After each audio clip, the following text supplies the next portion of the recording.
Pemirsa, Anda kembali bergabung bersama Prime Time Talk dan di studio Berita 1 masih hadir Kadif Humas Mabes Polri Irjen Pol Roni F. Sompi dan juga Ketua Komnas HAM Bapak Hafidz Abbas. Kita ke Pak Hafidz terlebih dahulu. Pak Hafidz, tadi dikatakan ini ada 2.200 laporan yang mengadukan polisi seperti itu melakukan pelanggaran HAM. Ini dari 2.200 laporan yang telah masuk Komnas HAM, tapi follow up selanjutnya akan seperti apa? Iya Mbak Rara, memang sesuai dengan mandat yang diamanahkan ke Komnas HAM dari 4 undang-undang. Ada Undang-Undang HAM nomor 39 tahun 1999, ada Undang-Undang Pengadilan HAM nomor 26 tahun 2000, ada Undang-Undang mengenai anti diskriminasi ras dan etnis nomor 40 tahun 2008, dan ada Undang-Undang Penanganan Konflik Sosial. Tidak ada kasus yang kami tidak tindak lanjuti. Nah, tapi secara keseluruhan dari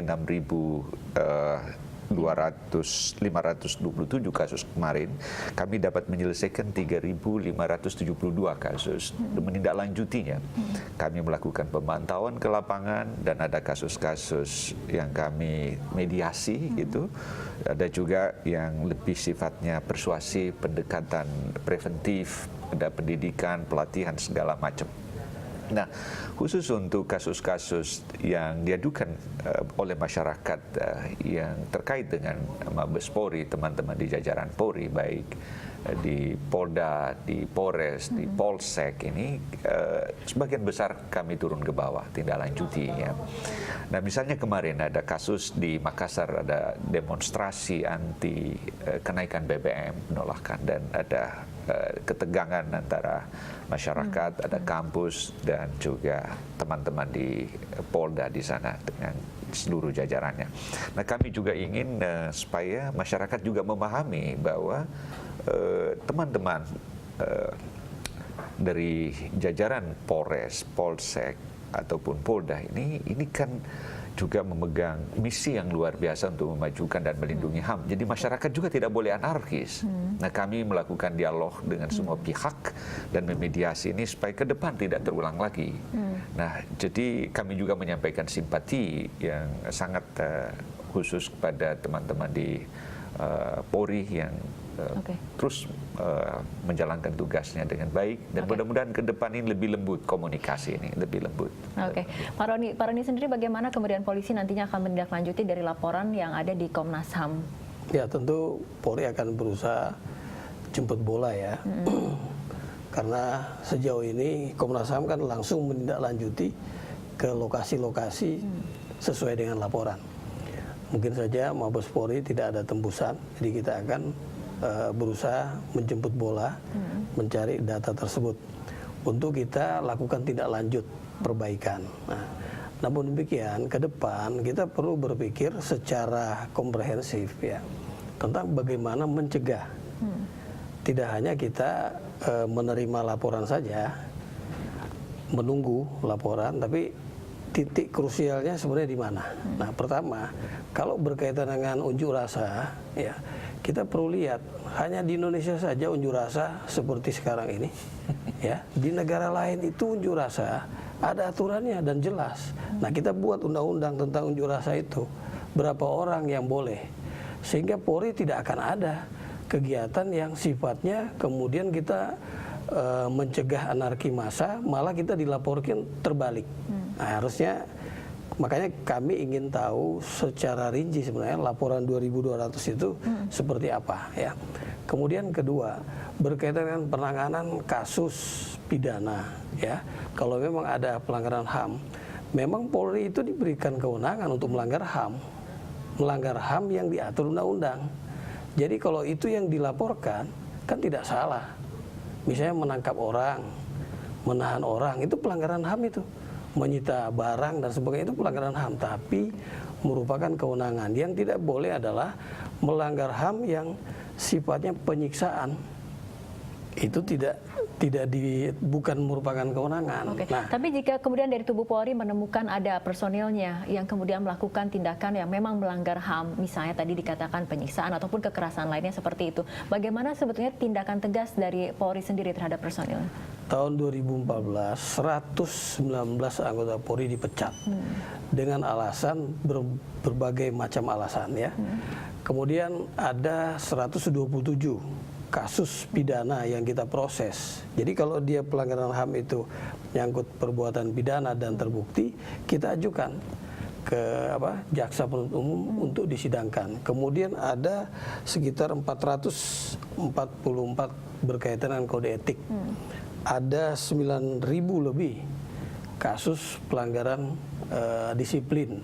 Semua itu kita lakukan tindakan, tapi berapa sebenarnya kasus yang berkaitan dengan tindakan kekerasan itu, nah ini yang perlu kita perbaiki bersama tentunya. Tapi untuk warganya sendiri, apakah kemudian memiliki ruang untuk kemudian jika memang merasakan ada tindakan polisi yang melanggar aturan, melanggar HAM seperti itu, apakah sebetulnya ada ruang untuk warga sendiri untuk mengadukan hal itu ataupun melaporkan? Terbukti kan kita semua kasus yang dilaporkan langsung kita proaktif untuk melakukan penyelidikan.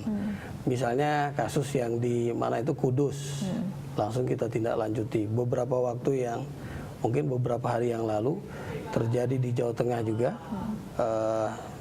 Salatiga, kan langsung Wakapolresnya turun, ya. Itu mungkin belum sampai ke Komnas HAM, tapi laporan masyarakat itu ada ruangnya. Karena pengawasan terhadap Polri ini kan banyak. Komnas HAM, Ombudsman, ada ICW, ada IPW, ada Kompolnas.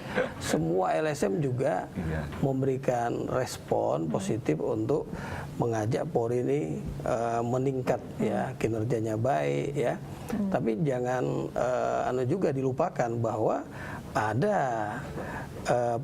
kelompok independen yang menilai tingkat kepuasan masyarakat ini dibandingkan dengan komplain tadi itu nilainya malah Polri ini di peringkat kedua, ya.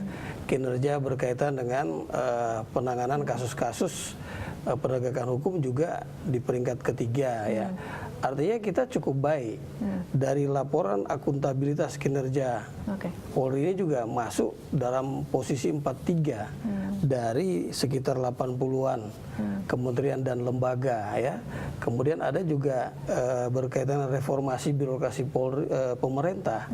Polri ini masuk urutan 25 dari 80-an kementerian dan lembaga. Ini artinya Polri ini kan selalu memperbaiki diri, ya, walaupun memang tidak bisa dipungkiri masih ada oknum, ada anggota-anggota yang melanggar yang harus diproses dan artinya diperbaiki. walaupun di kalangan penegak hukum, law enforcement juga tetap kemudian ditegakkan seperti itu ya Pak ya? Betul, betul. Ini kita ke Pak Hafid. Pak Hafid, terakhir, ini artinya untuk ke depan, untuk memutus mata rantai hingga kemudian Polri dikatakan dalam hal ini tidak ada di peringkat pertama lagi untuk tahun 2015 nanti seperti itu, kira-kira apa yang harus dilakukan baik dari Polri ataupun mungkin dari pihak-pihak lainnya? Iya Mbak Rara, memang Komnas HAM dengan Polri harus lebih kooperatif, harus berkoordinasi baik di pusat, di Polda, di Polres, Polsek, seluruh lini, ya. Tapi ada 3 hal yang amat mendasar bagi pencegahan ke depan. Pertama, Polri ini harus dekat dengan hati nurani masyarakat. Jadi kalau dulu ada di zaman Pak Harto itu ada kemanunggalan Polri dengan rakyat. Tidak boleh jauh, ya. Jadi how to win the mind and the heart of the people. Yang kedua adalah profesionalismenya. Jangan sampai ini redup, ya. Dulu waktu saya Dirjen HAM, kami mengirim teman-teman dari Mabes Polri, ya, di berbagai jajaran, di Polda, di Polres, ke berbagai negara untuk melihat bagaimana sesungguhnya profesionalisme itu tumbuh. Tapi yang sangat penting lagi adalah kesejahteraan, ya, harus juga diperhatikan. Mudah-mudahan apa yang disampaikan tadi Pak Roni, ya, ini pembinaan karier, profesionalisme, kesejahteraan ini dapat berjalan seirama supaya dia tidak tergoda untuk lebih dekat ke dunia usaha atau lebih dekat ke otoritas tempat dan menisbikan masyarakat sehingga masyarakat teriak dan lari ke Komnas HAM. Jadi dengan begitu 3 parameter ini mungkin akan menjadi solusi lembut bagi ke depan sehingga masyarakat merasa betul-betul Polri itu hadir sebagai bagian dari kehidupannya. Oke, kita harapkan di tahun 2015 mendatang kinerja polisi dapat jauh lebih baik lagi dibanding tahun 2014 seperti itu ya Pak Roni ya. Ya, tadi itu 3 hal tadi. 3 itu, kemanunggalan dengan rakyat, Ya. profesionalisme dan Betul. kesejahteraan. Saya kira kedekatan dengan masyarakat kita selalu lakukan. Profesionalisme juga kita perbaiki. Kesejahteraan ini juga ya berangsur lah ini ya.